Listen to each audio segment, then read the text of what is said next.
Hi everybody, it's August 9th, which is a very interesting day that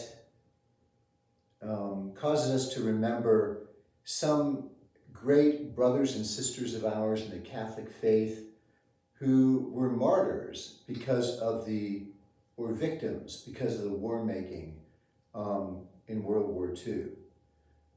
One of those was Saint Edith Stein. I was actually at her canonization in Rome in the 1990s. It's probably the only canonization I'll ever be present for. But Edith Stein was a Jewish intellectual and philosopher. She was the most valued doctoral student of Professor Edmund Husserl, who was the father of modern phenomenology.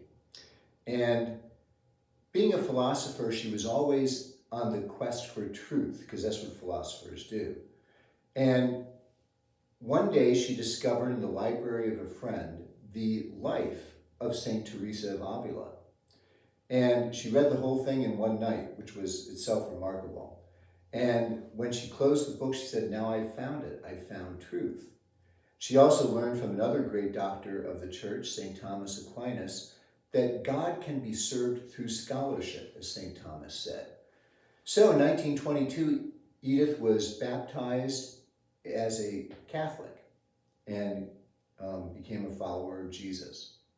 She was a lecturer at the German Institute for Educational Theory, when she had to resign because she was Jewish, as the Nazis began their takeover in Germany. And so when that happened, she fulfilled her long-held dream, because she had no other option really, but she entered the Carmel of Cologne. That is the Carmelite monastery of Cologne, the order that Saint Teresa of Avila, the great doctor of the church through whom Edith had found the truth, had founded. It's also the religious order of our own Saint Therese of Lisieux.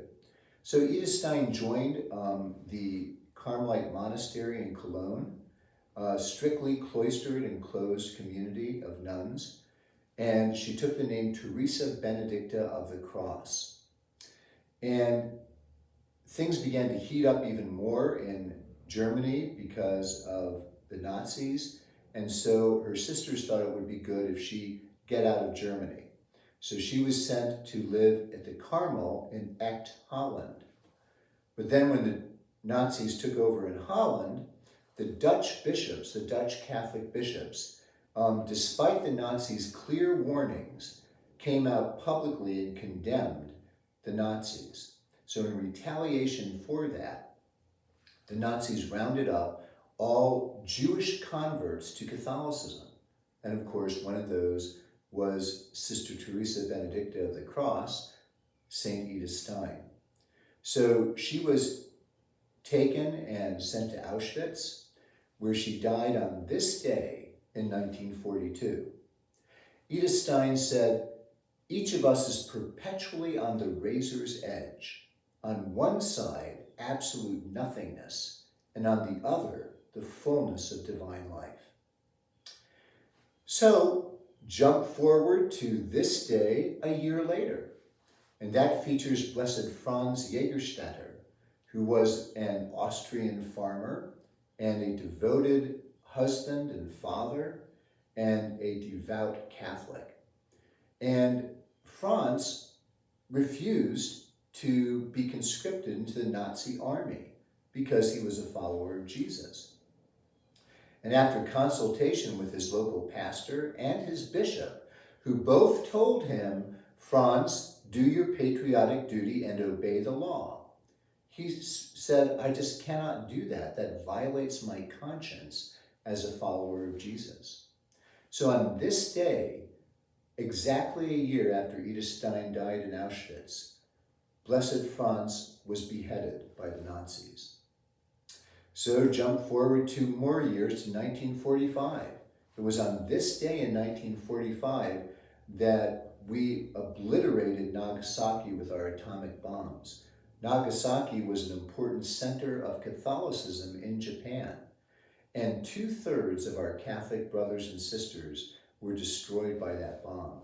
On this day, in 1945, 2 years to the day after Blessed Franz was beheaded, 3 years to the day after St. Edith Stein was gassed at Auschwitz. So we remember these victims of the horror of modern war. Also, too, since we're talking about saints, this coming Sunday is ordinarily the feast day of a saint much earlier, from the 12th century, St. Clare of Assisi. Some of you know the cloistered Poor Clare nuns in nearby Barhamsville, near West Point. They have a monastery there, and they are the daughters of St. Clare of Assisi. St. Clare was the first female follower of St. Francis of Assisi. And so tonight, we're having our Theater and Theology, our movie discussion night at 7 p.m. here at the church.